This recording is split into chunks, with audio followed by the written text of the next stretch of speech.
La migración no es un fenómeno nuevo, es un derecho.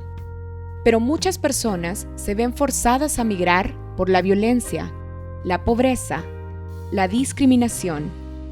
La migración debe abordarse con un enfoque integral, desde sus causas estructurales. Migración, el rostro oculto de la desigualdad.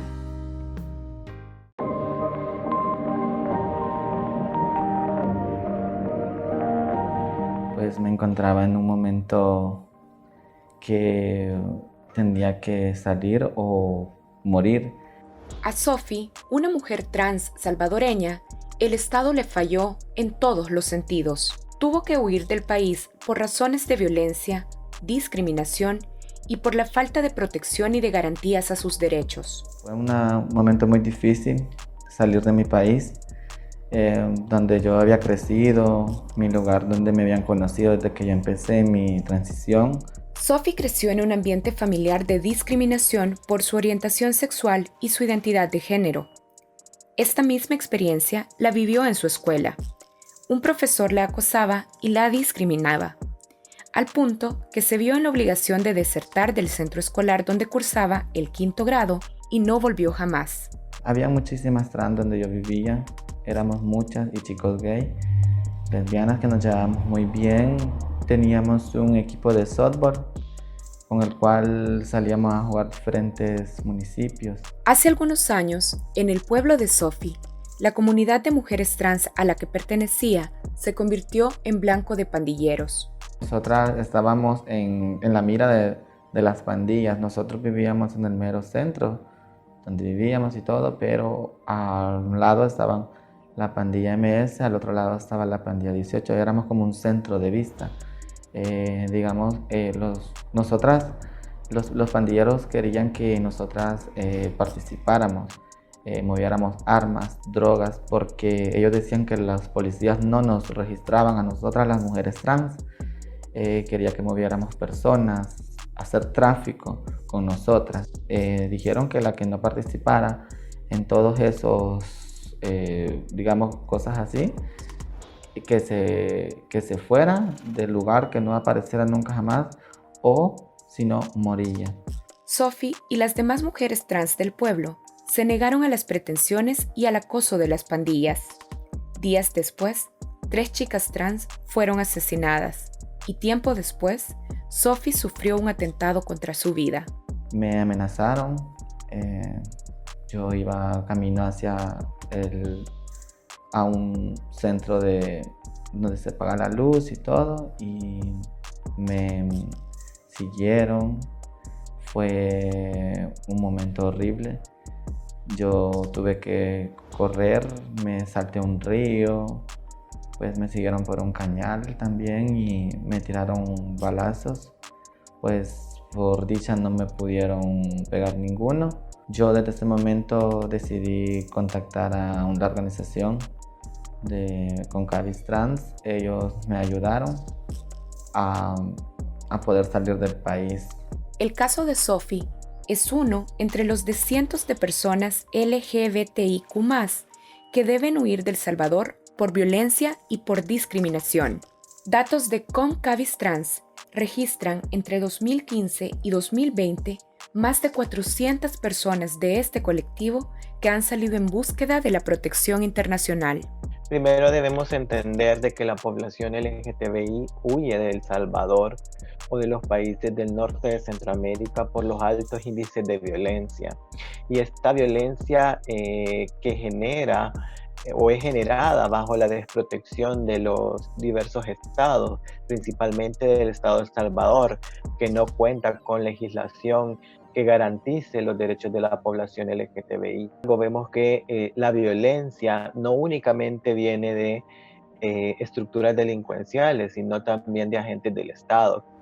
La población LGTBIQ, particularmente las mujeres trans, se ven objeto permanente de crímenes de odio, de agresiones a su identidad, no solo psicológica, sino física, y esto las obliga a buscar mecanismos de protección que el Estado no les garantiza.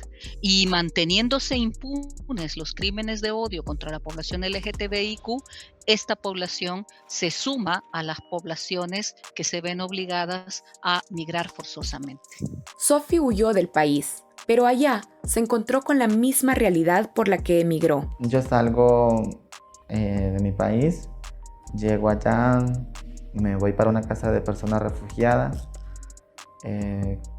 Pues llegué allá, el ACNUR oyó mi caso, pues ellos me ayudaron a alquilar un departamento por 3 meses. Pues era solo para 3 meses y yo pensaba hacer mi vida completamente allá. Pero debido a mi trámite legal, digamos, yo no conseguía ningún trabajo, no podía optar por alguna oportunidad o algo. Busqué en ferias y no encontré nada. Pues para poder subsistir me dediqué al comercio sexual. Fue un momento difícil. Era la única opción que me quedaba porque por mi falta de estudio y todo, y por mi orientación sexual, no me daban un empleo. Durante este año, donde se ha suscitado la pandemia del COVID-19, hemos documentado alrededor de 84 casos de enero a junio de personas LGTBI que tuvieron que desplazarse internamente a causa de la violencia. Ante las instituciones del Estado hay una desprotección, ya que actualmente se cuenta con una ley de protección a víctimas del desplazamiento forzado, pero no tiene ese valor o ese enfoque diferenciado de la identidad o expresión de género, que conlleva, como decía, a una vulneración y a una desprotección, ya que la mayor parte de mujeres trans no confían en el sistema de justicia porque durante años vulneró este derecho al acceso a la justicia para las personas trans. Después de los grupos o de estructuras delincuenciales, el segundo agente que propicia desplazamientos forzados son las fuerzas de seguridad pública, llámese Policía Nacional Civil o Fuerza Armada, quienes a través de sus instituciones están como protegidos, por así decirlo, de las vulneraciones que estos cometen. La violencia simbólica por parte del Estado a la población trans provoca que tengan vidas cortas. Según la CIDH, en América Latina, la esperanza de vida al nacer es de 35 años. La falta de educación o de empleo digno empuja a las mujeres trans al trabajo sexual, comercio informal y a que vivan en pobreza y en exclusión. No valemos lo mismo que valen las demás personas.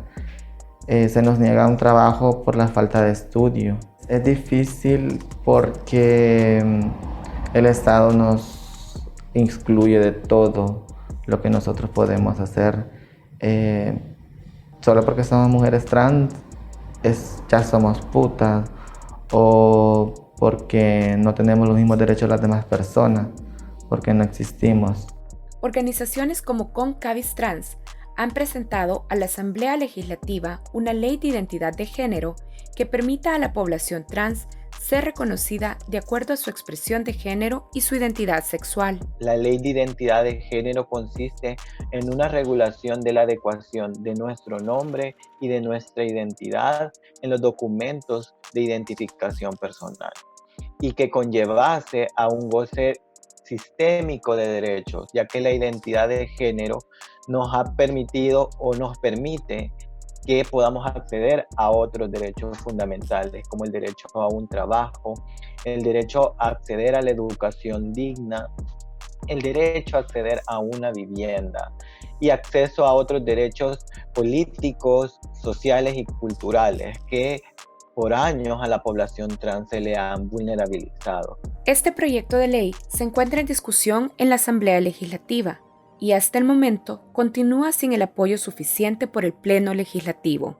Pero Sophie, a quien el Estado le falló en todos los sentidos, sí lo tiene bien claro. Es muy importante porque las mujeres trans no nos identificamos con ese nombre con el cual nos asentaron cuando nacimos. El Estado nos niega derecho a la educación, a la salud, al trabajo.